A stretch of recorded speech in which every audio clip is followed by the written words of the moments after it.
Kembali lagi bersama kami Temu Mertika Podcast. Di episode kedua ini kita akan membicarakan soal seni dan budaya sebagai pendidikan alternatif. Nah, selama ini pendidikan seni dan budaya di Indonesia kerap kali digambarkan atau dianggap sebagai pelajaran tambahan gitu. Nah, padahal seni dan budaya sendiri atau khususnya budaya itu merupakan pembentukan nilai identitas satu masyarakat dalam kehidupan bernegara. Nah, kekayaan budaya tuh sangat terasa. Tapi pertanyaannya, apakah kebudayaan itu selalu dijaga, selalu dirawat, terus dikembangkan, atau hanya stagnansi saja gitu? Nah, kali ini aku udah bersama dengan tokoh budaya dan pengajar budaya, praktisi budaya tentunya, bersama Pak Waryo Sela. Ya, Ya, Pak Waryo, sebelum jauh membahas tentang pendidikan berbasis budaya, aku mau tanya secara mungkin personal dulu. ya, Nah, keterlibatan Pak Waryo Sela di dunia budaya atau sebagai pendidik budaya bisa diceritakan nggak Pak awalnya seperti apa? ya. Terima kasih. Terima kasih juga atas undangannya. Iya, Ya, siap. saya sangat berbahagia sekali bisa hadir di acara ini di podcast apa tadi? Temu Mertika. Temu Mertika. Ya. Jadi kalau saya boleh bercerita bagaimana eh, peran peran dan kiprah saya di dalam seni budaya ini tentu berkait dengan eh, keluarga saya ya. Keluarga saya karena saya dilahirkan dari keluarga seniman. Jadi keluarga besar saya itu memang secara turun-temurun aktivitasnya di dalam kesenian. Kemudian ketika umur 10 tahun saya sudah dilibatkan dalam dunia panggung gitu ya. Dalam dunia panggung, dan itu atas kesadaran sendiri karena melihat orang tua saya pentas kemudian ditonton orang banyak. Itu yang memotivasi saya ketika ingin sama seperti orang saya, orang panggung begitu ya, orang panggung. Kemudian berjalan cukup lama dari SD, SMP. SMP juga masih aktif, kemudian di SMA itu makin berkembang dan makin dinamis karena di samping aktif di keluarga, saya di sekolah juga dulu SMA itu aktif dengan beberapa teman. Membentuk teater gitu kan, komunitas seperti teater, itu. ya komunitas pelawak gitu kan, pelawak sekolah gitu kan. Iya, iya. Kemudian ada kegiatan pembentukan majalah juga, saya sebagai desain gambar dan sebagainya. Jadi saya juga aktif di sekolah gitu dalam dunia kesenian. Jadi saya kalau di OSIS ya di bidang kebudayaan, di bidang keseniannya gitu. Terus lanjut ke kuliah, saya kebetulan juga melanjutkan kuliah. Tadinya akan terputus karena memang faktor biaya. Kebetulan disupport sama teman saya yang satu SMA itu, satu bangku. Sekarang dia juga jadi guru di Bandung. Nyaris saja putus tidak kuliah, tapi didorong oleh teman. Kemudian kita ikut tes sama-sama. Saya kuliah tesnya itu pertama di IKIP Jakarta, seni rupa. Tapi ya Jakarta tahun 88 ya, 1988. Tapi orang tua tidak support karena biaya. Akhirnya putus, kemudian pindah ke ASTI Bandung. ASTI Bandung, Akademi Seni Tari Indonesia Bandung ya. Berarti tapi masih dalam koridor Ya, itu masih kesenian bolak-balik itu ya, saya masih dalam dunia kesenian gitu kan. Jurusan karawitan, waktu itu ngambil jurusan karawitan D3. Saya ketua himpunan waktu itu, ketua himpunan sampai tahun 89, 90-an. Lulus 91, saya punya bekal dari beasiswa Super Semar dari pemerintah, melanjutkan S1 di Sekolah Tinggi Seni Indonesia Surakarta gitu, karawitan, jurusan karawitan gitu kan. Saya aktif di sana juga sampai tahun 95 gitu. Selesai itu ya kembali ke Cirebon, mengabdi di Keraton Kasepuhan. Oh, Nah, gitu. Terus mengajar karena di sana ada sekolah karawitan ya, SMKI ya, Sekolah Menengah Karawitan Indonesia. Jurusannya jurusan seni tari waktu itu di SMK Pakungwati, punya Keraton Kasepuhan itu. Oh iya dulu. 96 masuk sampai tahun 2008. Nah, kemudian saya juga mengajar di beberapa tempat di sekolah SMA Al-Azhar, kemudian di SMP Kartika, kemudian juga saya mengajar di SMKN negeri ya, Jamblang. Jadi dengan tempat yang agak berjauhan. Jauh, Jamblang, Al-Azhar. Ya, Kalau iya. Pakungwati itu di Ya. mana, Pak? Pakungwati itu didirikan tahun 94 ya. 94. Ya di Keraton Kasepuhan. Di Keraton Kasepuhan. Ya. Oh, berarti di dalam keraton. Di dalam keraton. Sampai saat ini masih ada? Masih ada, tapi terseok-seok karena memang ya gitu ya. Ini pandangan masyarakat tentang kesenian memang harus dirubah ya, karena pandangan masyarakat itu kan melihat profesi kesenian itu masa depan suram gitu. Begitu. Iya, Jadi iya, bisa gitu. iya. Jadi begitulah. Jadi di SMKI itu kan sebetulnya peluang-peluang untuk berkarir kesenian itu kan sebetulnya bagus ya. Cuma karena memang entah faktor apa, daya minatnya sangat rendah gitu. Tapi waktu angkatan saya ngajar dulu ya, karena saya ngajar 96 sampai 2008. Itu saya pernah jadi kurikulum di sana, jadi ngurus-ngurus kurikulumnya. Jadi bagus sebetulnya, dan kadang-kadang dibebaskan biaya gitu. Tapi sekolah tersebut karena mungkin di dalam ya, di dalam keraton, jadi tidak terekspos lah gitu. Pernah pindah juga di sini dekat Sunyarage juga pernah juga, tapi tetap peminatnya kurang gitu. Nah itu mungkin jadi latar belakang saya di dalam dunia kesenian ya konsisten sampai sekarang, karena cita-cita saya walaupun orang tua sebagai seniman, tapi saya berkiprahnya itu di sisi yang lain gitulah gitu ya, berkesenian masih jalan di sisi yang lain karena saya masih memikirkan faktor sistem pewarisan sih. Pewarisan. Ya karena di sekolah itu kan sangat strategis ya. Kalau untuk pewarisan proses transmisi gitu ya, meregenerasinya itu kan. Bagaimana masyarakat mengapresiasi kesenian gitu kan gitu.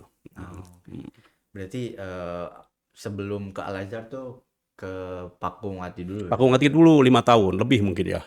96 sampai 2008. 2008. Nah itu romantikanya begitu sangat apa ya, karena sekolah kecil, biayanya dari keraton itu kan sebetulnya anggarannya kan kecil ya. Ya itu sih bakti lah. Kalau di keraton sih bakti lah gitu. Bakti karena orang tua saya dulu di situ juga gitu. Di keraton juga sebagai nayaga gamelan gitu di keraton gitu.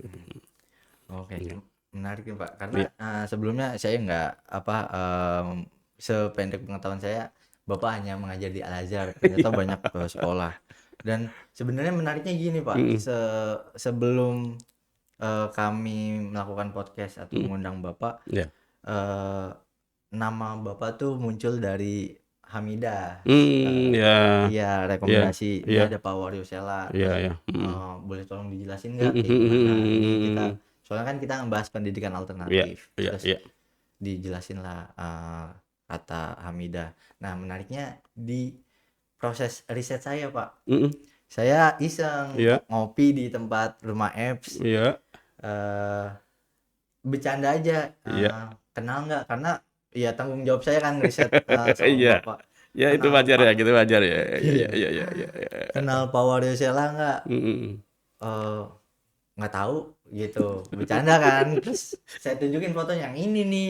Saya semakin mau menekankan bercanda. Ternyata kan, oh ini guru gua gini. Terus akhirnya diceritakan lah. Nah akhirnya saya dapat banyak cerita yang wah Pak, ketika Bapak ngajar, khususnya di tahun 2016. 2016 Bisa diceritain nggak Pak, di tahun 2016 itu pandangan soal kesenian seperti apa, dan pembawaan yang Bapak bawa sebagai pengajar seni dan budaya bagaimana Pak?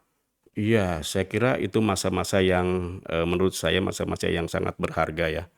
Tahun 2016 itu, di samping saya di sekolah itu aktivitasnya memang makin menantang ya, karena potensi siswa di Al-Azhar itu begitu sangat tinggi terhadap kesenian, seperti apresiasi kepada kesenian gitu. Saya difasilitasi, saya didorong oleh kepala sekolah gitu ya untuk mengembangkan potensi kesenian yang di sana, yang ada di Al-Azhar gitu kan. Di sisi lain di momen 2016 itu saya diberi kesempatan oleh pemerintah ya waktu itu diberi tugas untuk menjadi perwakilan bersama Institut Seni Budaya Bandung untuk mengangkat seni budaya Cirebon di London waktu itu, di Inggris. Nah, 2016 ya.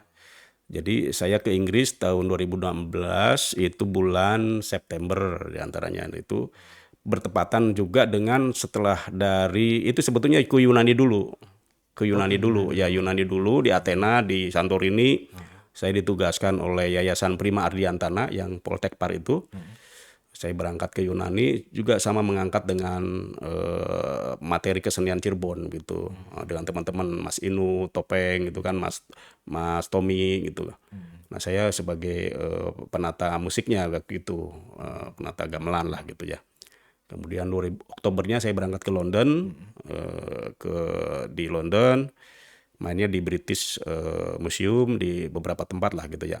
Nah, di 2016 itu sebetulnya sedang tinggi-tingginya kegiatan tuh. Di Al-Azhar juga fokus ya. Saya pulang dari Al-Azhar juga banyak kegiatan gitu ya. Karena pada saat itu saya harus sudah fokus di Al-Azhar. Harus sudah fokus di Al-Azhar, tidak boleh lagi nyabang-nyabang ke tempat lain gitu kan. Karena memang dulunya memang kekurangan jumlah jam, karena kita itu kalau sudah tersertifikasi, guru tersertifikasi, itu jumlah jamnya harus 24 jam. Jadi kita kekurangan jam karena memang waktu itu ada dinamika fluktuatif ya, jumlah siswa.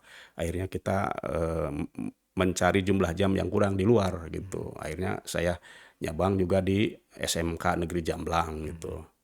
Nah, disitulah dinamika bagaimana menggarap potensi seni yang ada.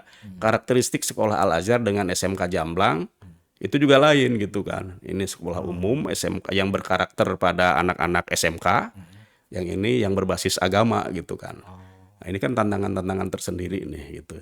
Tapi semuanya ini punya potensi gitu. Nah, itu 2016 begitu sangat luar biasa sebetulnya 2016 itu. Berarti Bapak bisa melihat sebenarnya masih ada pola ketertarikan dari siswanya atau enggak tuh Pak di tahun 2016? Ya, 2016 itu ketika saya pulang dari luar negeri itu menambah ketertarikan. Jadi menambah ketertarikan karena mungkin ya mungkin bahasa yang paling mudah, ada guru yang pernah ke luar negeri begitu kan, menambah anukan lembaga begitu kan. Nah, itu salah satu di antaranya. Jadi ketika gurunya sudah go internasional barangkali ya itu, jadi mereka makin semangat gitu kan.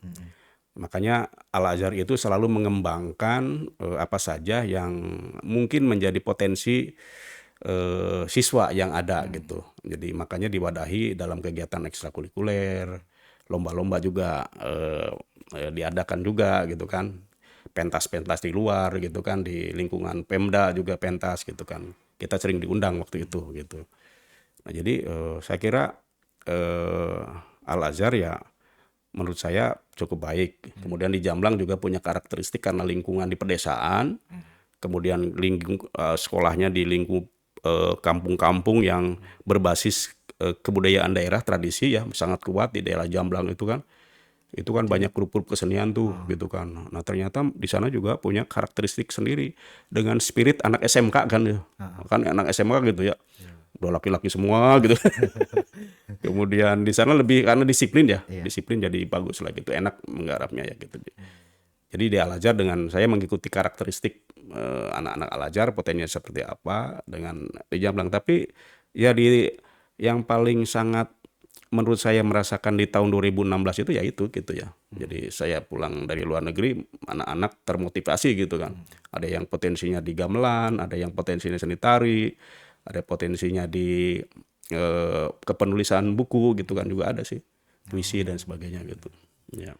Berarti ya seperti itu. Dan perkawinan antara tadi guru yang capable seperti Bapak dan dengan kebijakan sekolah juga itu sangat membantu Betul.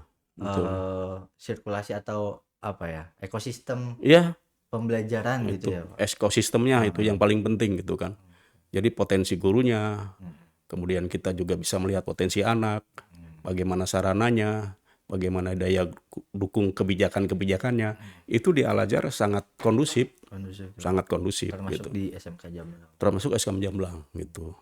Bahkan ketika saya keluar dari SMK Jamblang, saya tuh diberatkan, agak berat lah mereka ditinggalkan saya itu. Karena apa? Karena memang anak sedang naik gitu, sedang bagus-bagusnya gitu kan. Setiap tahun ada pentas. Pentasnya itu sandiwara tradisional loh gitu ya. Bahasanya bahasa Cirebon. Oh, Jadi kayak iya. sandiwara itu gitu. Gimana nggak nahan ya, Pak? Ya, gamelan ada lengkap Iya. gitu. Gamelan lengkap dibelikanlah oleh kepala sekolah itu, bahkan dana pribadi itu anunya. Carikan gamelan nanti kita gitu, itu ada dana yang sengaja dikeluarkan pribadi gitu anunya. Termasuk Al-Azhar ya. Sampai sekarang itu Al-Azhar itu gamelan itu ada berapa set itu? Ada 4 set itu ada gitu. Itu dibantu oleh yayasan juga gitu. Ya.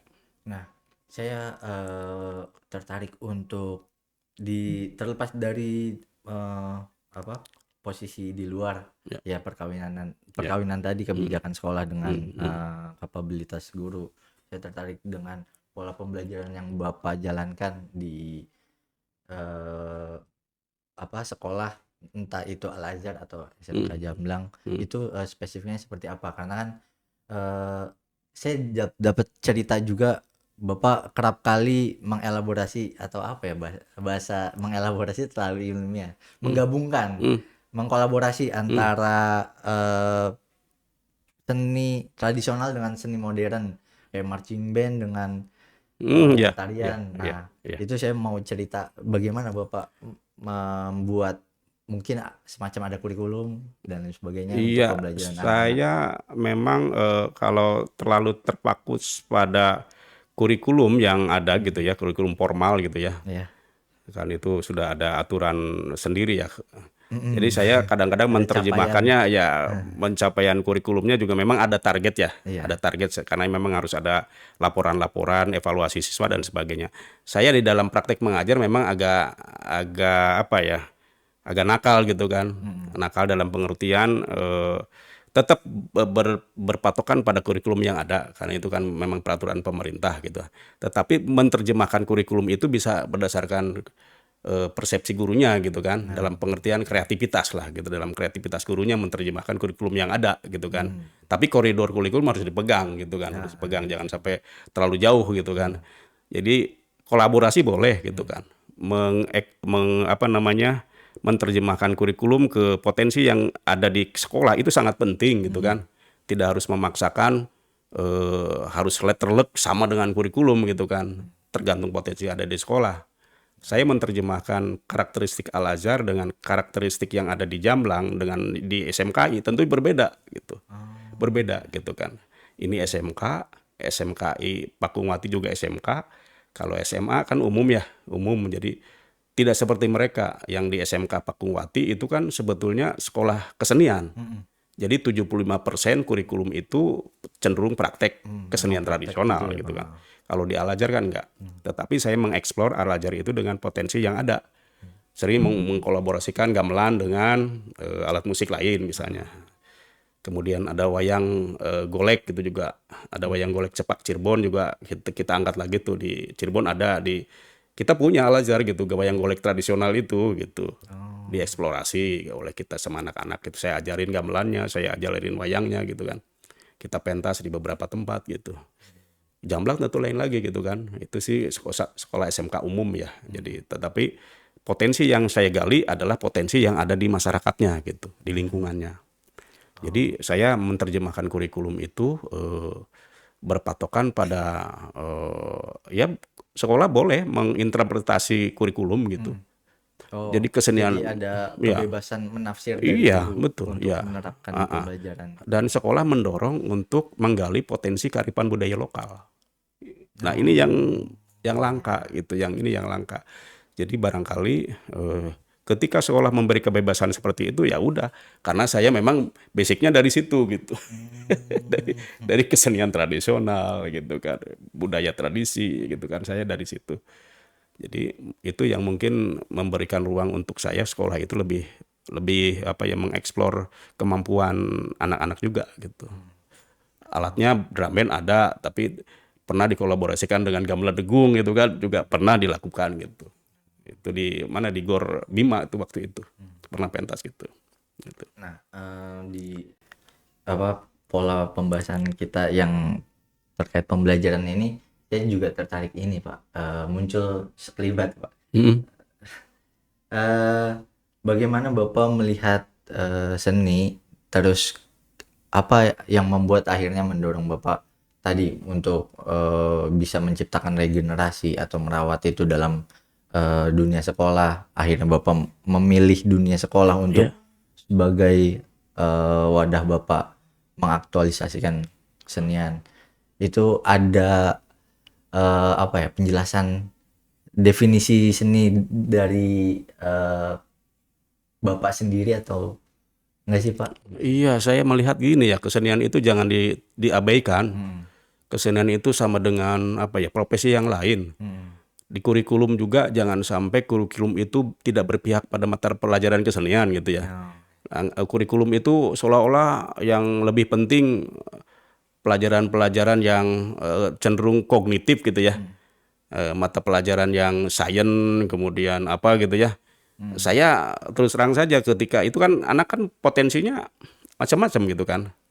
Anak itu potensinya macam-macam, tidak hanya kepada yang aspek kognitif yang, tetapi anak punya potensi di bidang lain, di apa namanya, di sejarah barangkali, di ilmu-ilmu sosiologi barangkali. Nah, kesenian itu kadang-kadang di sekolah itu terpinggirkan. Ada sekolah-sekolah yang tidak memperhatikan apa namanya, potensi siswa yang berkait dengan kesenian. Nah, itulah saya ingin begitu ya. Kesenian itu punya kesejajaran dengan mata pelajaran yang lain. Profesi keseniman itu sama dengan profesi yang lain gitu. Jadi saya di sekolah juga kadang-kadang memberikan pandangan-pandangan kepada siswa seperti itu. Jadi jangan takut karena setiap manusia itu diberi karunia yang berbeda, diberi bakat yang berbeda gitu kan. Contohnya ada beberapa seniman besar, itu kecerdasan itu setara dengan misalnya Michael Jackson, itu setara dengan Einstein gitu kan, kecerdasannya. Cuma Einstein itu di otak kiri, kalau Michael Jackson itu otak kanannya yang cerdas gitu kan, kreativitasnya gitu. Nah, kenapa potensi? Iya, potensi ini tidak diangkat semua sama gitu, sejajar gitu. Jadi saya sejak cita-cita saya lulus dari SMA itu, ya ingin jadi guru itu ya sebetulnya itu, ingin mengubah pandangan orang terhadap kesenian gitu. Itu sih sebetulnya. Satu itu. Yang kedua, saya ingin jadi guru ini, sekolah adalah basis yang paling strategis untuk proses transmisi pewarisan kesenian gitu. Lembaga itu sangat strategis gitu kan, karena memang satu ada di pelajarannya, kedua ada di ekstrakurikuler ya. Kalau saya jadi seniman tidak ngajar gitu ya, ya udah aja manggung dari panggung ke panggung aja gitu kan, tidak peduli yang lainnya, tidak tidak pewarisannya seperti apa gitu kan. Menarik. Artinya ini perlu ada publish gitu ya tentang kesenian, peran kesenian di masyarakat, di dunia pendidikan juga seperti apa gitu. Itu mungkin latar belakang saya sih dulunya. Ya, menarik banget Ya, Pak. Berarti harus ada perkawinan antar lintas sektor pendidikan juga, Iya, jangan iya, tersekat betul. antara Iya, sains, sosial iya, gitu ya iya, Pak. oh iya, Nah, iya, nah, betul. untuk ngomongin lebih jauh, kan biasanya kalau kesenian itu kerap kali teori praktek. Nah, Betul. untuk mempelajari praktek kan tentu kita mesti datang dan mempraktekannya langsung Betul, gitu. iya. Selain praktek atau ada penjelasan lain nggak sih Pak, bagaimana pola pengajaran yang ideal menurut Bapak untuk mengajarkan seni tari misal Iya, dalam prakteknya, atau iya, seni musik iya. dalam prakteknya, atau ada penyampaian teori-teori tersendiri nggak sih Pak untuk Iya, mengetahui kesenian lebih komprehensif gitu iya, bagi iya. pelajar? Ya tentu dalam perspektif pendidikan di sekolah ya, sekali lagi itu harus berpatokan pada kurikulum yang berlaku.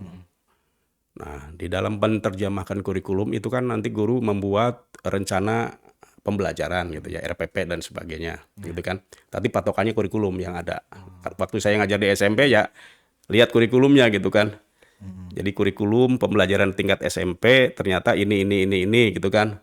Karena mungkin anunya klasifikasinya beda dengan anak-anak SMA. Jadi kurikulum itu patokan utamanya. Jadi jangan sampai melanggar terlalu jauh. Tapi sekali lagi, itu kreativitas guru di dalam menerjemahkan kurikulum itu jangan terlalu seperti memakai kacamata kuda gitu. Jadi monoton gitu aja gitu, gitu Textbook aja. gitu Bahkan aja. ada yang ngopi aja. Gitu kan, Iya, iya, iya. ngopi paste gitu kan. Ngopi Nah, ini paste. kan Oh ya. gitu kan.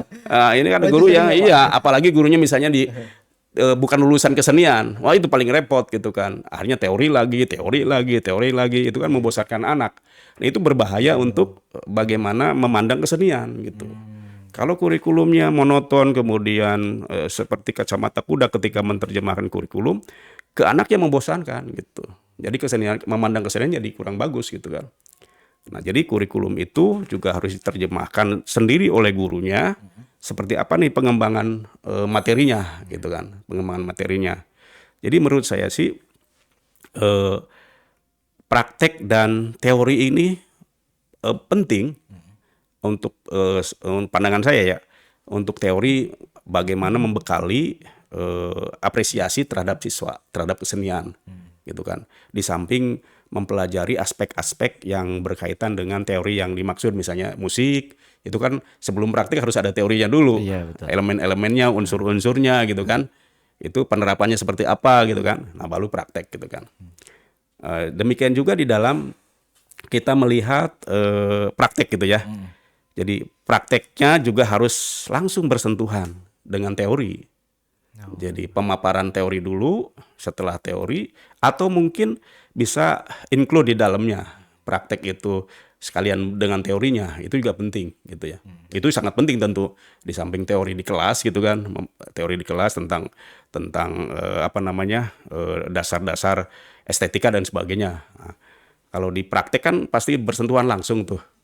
Kalau seni tari ya kita berpatokan kepada bagaimana wiraga gitu kan, penguasaan geraknya. Oh. Nah, itu kan penguasaan gerak wiraga. Kemudian bagaimana penguasaan wiramanya, irama gitu kan. Bagaimana penguasaan wirasanya gitu kan, rasa. Gitu, Perasaan. ya. Itu patokan yang paling penting di dalam unsur-unsur seni tari gitu kan. Yang paling dasar lah gitu. Wiraga, penguasaan wiraga, Wirama. wiramanya dan wirasa. Nah, gitu ya. Dan itu masih dari sini aja nanti bisa turunannya banyak nih, wiraga juga banyak nih nanti. Wirasa juga Belajar banyak. lagi. Ada Iya, breakdown iya, lagi. iya. Gerak dasar, gerak pokok dan sebagainya itu dalam seni tari ya. Belum dalam seni musik karena saya karawitan gitu ya. Itu juga nanti bagaimana memaparkan tentang praktek main gamelan gitu misalnya. Main gamelan itu kan beberapa elemen harus dikuasai. Gitu kan, membaca notasinya, ya. Bagaimana membuat pola melodi, menguasai pola melodi gitu kan. Dan itu elemen wajib berarti Pak untuk Ya, ya. Jadi di tari juga elemen wajibnya ada yang kaitan dengan unsur-unsur estetika gerak, seni tari gitu kan. Di gamelan, di musik juga sama kan. Kita harus menguasai unsur-unsur musikal gitu kan. Melodi, nada, ritme gitu kan, harmoni dan sebagainya. Itu bisa di teori, bisa langsung praktek gitu. oh Bisa begini langsung. caranya Ya, gitu. ya, gitu kan. Itu bisa dipelajari misalnya dari pola struktur musikalnya. Misalnya gending A.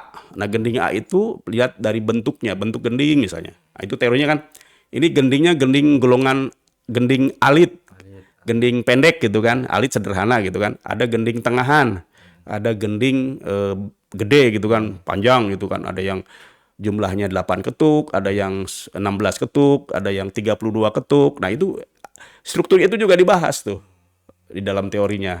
Nanti pukulan instrumen ini ada di sini, ketukan ke sini. Instrumen ini nanti ada di ketukan ini. Kemudian gong ada ketukan ke 16 misalnya. Gong ada ketukan ke 32. Gong ada itu dipelajari juga gitu. Jadi ada teori yang di kelas juga perlu, mungkin di kelas itu pemaparan-pemaparan yang bersifat umum, ya gitu kan. Kalau di praktek yang bersifat teknis. Gitu, gitu bisa jadi seperti itu seperti itu. Berarti saling keterkaitan dan Ya, pasti harus dimaknai sebenar-benarnya gitu ya Pak. ya, jadi tidak seperti seni rupa ya. Kalau seni rupa kan, ya seni rupa juga sama kan, ada unsur-unsur seni rupa kan, Iya, itu kan ada apa garis, titik, warna dan sebagainya, gelap terang dan sebagainya. iya, Itu dipelajari kan, iya, iya. kemudian dipraktekkan dalam bentuk gambar gitu. Oh, Itu iya. kan juga harus. Jadi dari aspek kognitif pengetahuan harus ditanamkan supaya anak memiliki dasar-dasar pengetahuan estetikanya. Jadi pengetahuannya lah gitu ya. Di sisi lain, ketika praktek anak bisa mengeksplor, menunjukkan kemampuan gitu. Hmm. Ya, jadi unsur edukasinya di situ dua-duanya kena gitu. Oh, iya, iya. Dua-duanya kena. Karena memang di seni kesenian itu ada kognitif, pengetahuannya, afektif, Heeh. dan psikomotor. Nah, ini tiga harus muncul semua. Oh, Gitu. iya, iya. Di dalam kesenian Iya, nih. menarik, menarik. Karena kan Iya. kadangkala kesenian, kenapa kalau misalnya kita tanya ke pelajar atau mahasiswa kesenian yang baru-baru ya, Iya, mungkin iya. kalau yang Iya. belum paham, kenapa milih jurusan seni? Ya biar bebas, biar bebas Iya. gitu, Ya. biar rebel gitu. Ternyata kan Iya. ya perlu ada pengetahuan kognitif yang mesti Iya, dipegang juga gitu iya, dasarnya. iya. Jadi dia memiliki pengetahuan ya, Mhm. bagaimana memandang kesenian. Itu dari secara umum lah, dia harus tahu seluk-beluk seni yang Iya. dia tekuni itu kan, wawasannya harus tahu gitu kan. Seni rupa, seni kriya gitu kan, tergantung dia ingin mempelajari apa gitu kan. Pasti pengetahuan dasar, pengetahuan yang kaitannya dengan apa yang dia kaji itu kan, atau dia pelajari, itu harus tahu gitu. Terus afektifnya gitu kan keterampilan. Keterampilan. Ya. Kemudian ya apa ya kaitannya dengan karakteristik lah gitu ya, karakteristik seseorang pelajar itu sendiri. Kan di musik, di kesenian itu ada pendidikan karakter lah gitu ya. Disiplin gitu kan, komitmen gitu kan, patuh gitu. Kalau main gamelan kalau tidak patuh kepada struktur musikalnya gimana main sendiri-sendiri Berantakan. kan udah iya, apalagi tradisional ya. Iya, Kalau betul, tradisional betul. kan baku. Jadi ketukannya baku, apa hitung-hitungannya baku gitu. Nah, ini di situ ada pendidikan karakter yang di afektif itu.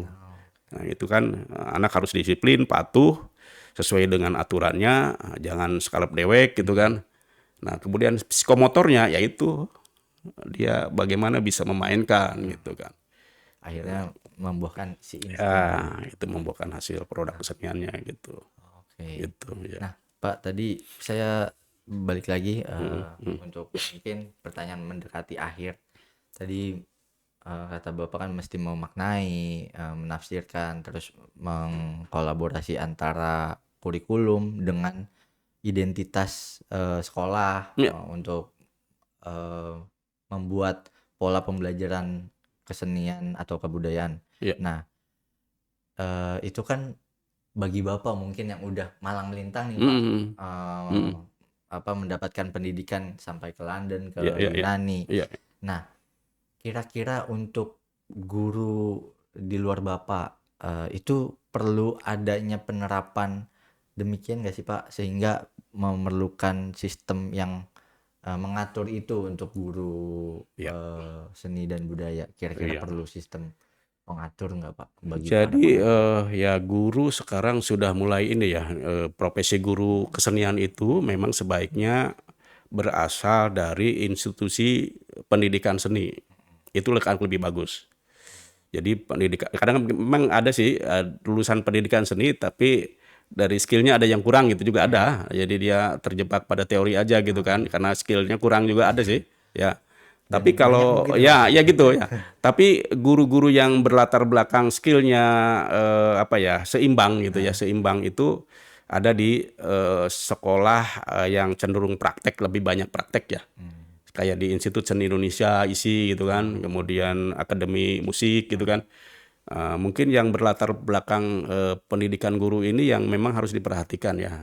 Karena memang lebih dominan kepada gurunya gitu kan. Kalau yang seniman kan lain lagi ya prakteknya. Jadi menurut ya karena kayak saya ini dulu dari lulusan Institut Seni Indonesia lebih banyak praktek daripada karena memang basicnya dulu bukan untuk keguruan. Karena untuk berkesenian. Iya berkesenian gitu, praktisi kesenian gitu kan. Beda dengan yang guru, mungkin dia sudah dibekali dengan apa ya ilmu-ilmu keguruan lah gitu ya dan sebagainya. Jadi menurut saya sih guru yang baik dalam perspektif guru kesenian ya tadi harus bisa mengelaborasi antara pengetahuannya dengan skillnya, kemudian bisa memberikan apa ya namanya kepada siswa itu pengetahuan yang lengkap gitu. Ya apresiasinya, ya kreativitasnya gitu. Jadi guru memang harus dibekali itu. Guru kesenian itu harus begitu sih. Harus begitu ya Pak. Ya, harus memiliki figur guru yang siap untuk kreativitasnya gitu kan. Siap untuk memberikan pengetahuan gitu. Nah, ini di kita memang masih kurang lah, banyak yang kurang guru-guru yang seperti itu ya.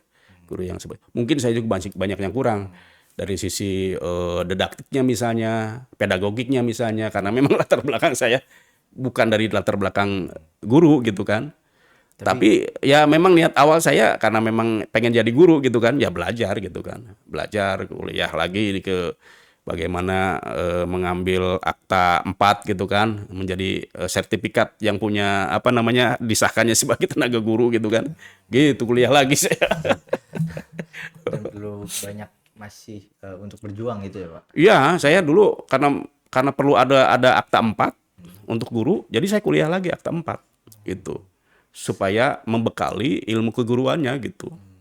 Saya kuliah lagi di Sumedang gitu waktu itu. Ya. Gurunya pendidikan aja atau ada pendidikan kesenian gitu khusus gitu Pak? Guru ya di akta 4-nya enggak ya umum ya. Ya, ya, ya. Kalau di ijazah saya ya apa bukan pendidikan gitu. Sarjana seni karawitan gitu, bukan guru. Berarti apa itu semacam kayak legalitas Bapak untuk mengajar aja Nah, gitu, Pak? itu waktu itu harus ya. Sekarang ada sertifikasi guru. Nah, sertifikasi guru. Jadi harus ada pendidikan lagi nih oleh pemerintah diberi program namanya PPG ya, PPG gitu. Pendidikan profesi guru. Nah, gitu. Sekarang sudah musim kan itu guru yang ini harus ikut sertifikasi guru, PPG dan sebagainya 6 bulan. Ada yang saya juga ikut PPG juga gitu. Kembali lagi. Ya, ikut juga tuh karena peraturan pemerintah. Jadi harus jadi tenaga profesional kan. Jadi ikut pelatihan di Bandung waktu itu. Berarti menariknya yang bisa saya ambil gini Pak. Di luar atau selain Bapak sebagai orang yang berkesenian, ingin menggerakkan kesenian melalui pendidikan, tapi Bapak juga concern terhadap apa yang menjadi profesional Bapak sebagai guru gitu ya betul, Pak, betul, meninggalkan dan bahkan ingin terus mengembangkan itu secara profesional gitu. Betul, iya, betul. Ya. Nah, terus kalau bisa aku simpulkan ini Pak dari percakapan ini kan tadi kita melihat bahwa kesenian sebenarnya bukan soal tari aja ya Pak. Betul. Bapak basicnya sebagai seniman karawitan, betul, karawitan. Pendidikan karawitan. Ya, seni rupa juga ya. Seni dan ternyata tadi berbagai perspektif terhadap seni juga bisa dilihat kembali bahwasanya seni nggak mesti bebas-bebas aja gitu, justru kita mesti tertib, mesti itu ya betul karakter, pendidikan karakter. Nah, mungkin pertanyaan terakhir nih Pak untuk penutup. Nah, seandainya jika Bapak membayangkan masa depan pendidikan di Cirebon nih, ini kan temanya pendidikan alternatif ya Pak. Seperti apa posisi seni dan budaya yang ideal di dalam pendidikan Indonesia ke depannya? Ya, pendidikan Indonesia yang ideal untuk kesenian, saya kira saya dulu teringat ada seorang tokoh budayawan Cirebon ya, Pak Endo Suanda, itu pernah membentuk Lembaga Pendidikan Nusantara, LPSN ya, Seni Nusantara. Beliau itu sebetulnya di dalam Lembaga Pendidikan Seni Nusantara ini menawarkan kurikulum yang berbasis kepada kesenian Nusantara gitu. Jadi bagaimana kurikulum itu diterapkan kepada lingkungan pendidikan Indonesia gitu. Jadi karakteristik Nusantara gitu, seni Nusantara. Nah, ini pernah juga diangkat oleh Pak Endo Suanda dalam sebuah program LPSN. Jadi saya sebetulnya sepaham dengan kurikulum itu. Jadi itu sudah tidak dipakai malah, tidak dipakai. Kita ditawarkan, disosialisasikan ke sekolah-sekolah itu kan ada pelatihan ya, pelatihan LPSN. Program itu program gede sebetulnya, tapi swasta. Jadi bukan pemerintah. Jadi itu program dari LPSN itu Lembaga Pendidikan Nusantara itu oleh luar negeri kalau tidak salah. Dari luar negeri kemudian ditawarkan ke sekolah-sekolah lewat dinas mungkin barangkali ini. Tapi tidak jalan.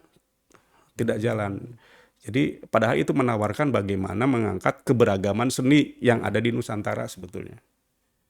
Supaya terangkat keseniannya, kemudian bagaimana pola pendidikannya di lembaga formal gitu ya, di sekolahan-sekolahan gitu.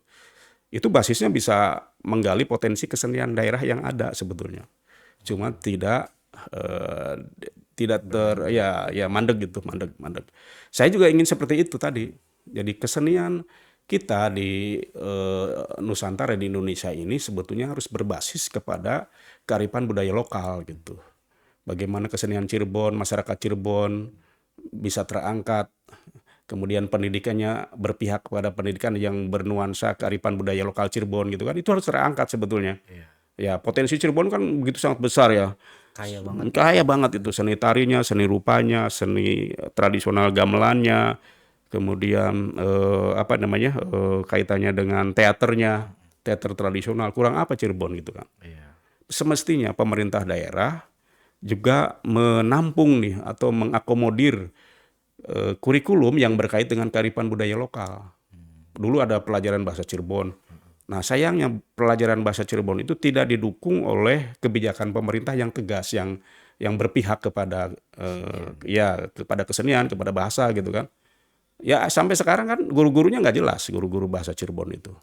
Karena bukanlah dari latar belakang bahasa gitu kan. Nah kayak UIN misalnya, UIN atau kampus mana itu mestinya membuka jurusan bahasa Cirebon gitu. Supaya bahasa Cirebon itu bisa lestari gitu kan, bisa lestari. Sayangnya coba data-data yang ada di guru-guru SD, guru SMP, apa mereka lulusan dari bahasa Cirebon?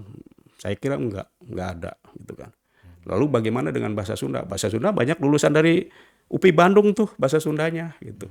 Sarjana bahasa Sunda yang ada di kita di Cirebon, di guru SMP gitu. Itu sarjana dari UPI Bandung gitu. Sementara bahasa Cirebon nggak ada lulusan dari bahasa Cirebon itu. Nah sebenarnya kampus juga harus memperhatikan tuh, ada membuka jurusan itu karena apa? Dibutuhkan. Kalau lihat kita ke Jogja ada bahasa Jawa, jurusan bahasa Jawa, UNY di mana gitu kan, ada jurusan bahasa Jawa.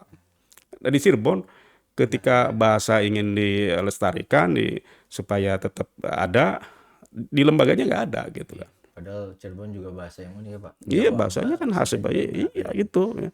Cuma kan di kita ya gitu, kalau memang kebijakan pemerintah kemudian para inohong budayawan tidak sungguh-sungguh ya lama-lama hilang gitu. Jadi banyak termasuk kesenian barangkali. Kalau kebijakan pemerintah daerah kemudian beberapa tokoh tertentu tidak segera untuk menangani ini dengan serius, entah itu di lembaga pendidikan, entah itu di komunitas, di lingkungan keraton sebagai bentengnya kan itu ya. Benteng kesenian itu bisa bertahan karena ada beberapa daya dukung dari beberapa lembaga. Keraton itu sebagai benteng kebudayaan. Kampus, lembaga pendidikan tinggi juga itu sebagai benteng bagaimana mempertahankan kebudayaan. Kemudian satu lagi ini pendidikan, kalangan pendidikan, sekolah-sekolah itu. Iya, sekolah formal itu sebagai benteng bagaimana pewarisan berikutnya. Kalau tidak peduli ya udah habis gitu kan, gitu. Nah, ini juga satu mungkin jadi catatan itu memang perlu ada sekolah yang berbasis budaya. Khusus Ya, gitu ya, Pak. kan sekarang ada sekolah-sekolah yang punya sendiri ya, identitas katakanlah gitu ya. Ada sekolah alam gitu kan. Ada sekolah alam, ada sekolah yang berbasis pesantren. Nah, sekolah yang berbasis budaya belum ada. Iya, betul. Iya, SMKI Pakung Pati yang di Keraton itu sayang tidak didukung tuh oleh masyarakatnya. Ya kurang terekspos lah itu terseok-seok tuh saya lama ngajar di situ. Sayangnya tidak terangkat itu. Padahal ya bersambut sama. Iya, itu padahal itu sekolah berbasis budaya. Gitu. Nah, itu PR ke depan barangkali saya kira ada lembaga, ada sinergitas antara masyarakat untuk membangun kearifan budaya kita gitu. tentang kesenian, tentang budaya gitu. Seperti itulah kira-kira. Oke, siap. Mungkin percakapan kita cukup. Barangkali nanti kita bisa sambung di diskusi selanjutnya. Bisa ditulis di kolom komentar. Barangkali teman-teman masih penasaran terkait pendidikan seni dan budaya. Nah, sebelumnya saya ucapkan terima kasih banyak Sama-sama, Bapak. ya. Mohon maaf barangkali ada Pak. kesalahan keterangan. Oh enggak Pak, saya minta maaf saya telat tadi.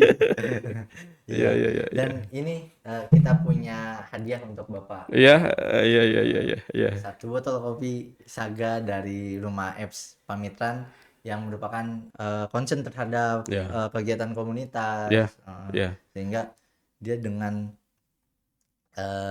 baik hatinya. Ya perlu ya ada dukungan gitu ya. Iya, karena Iya, kita iya. enggak. Ini juga calon-calon pengusaha ya gini. Iya. Harus ada ruang promosi. Dan ini dari murid Bapak. Oh gitu. Iya. Ya. Al-Azhar ya. Iya, Al-Azhar. Baik. Ya. Ya.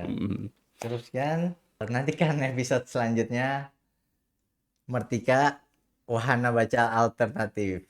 Dadah.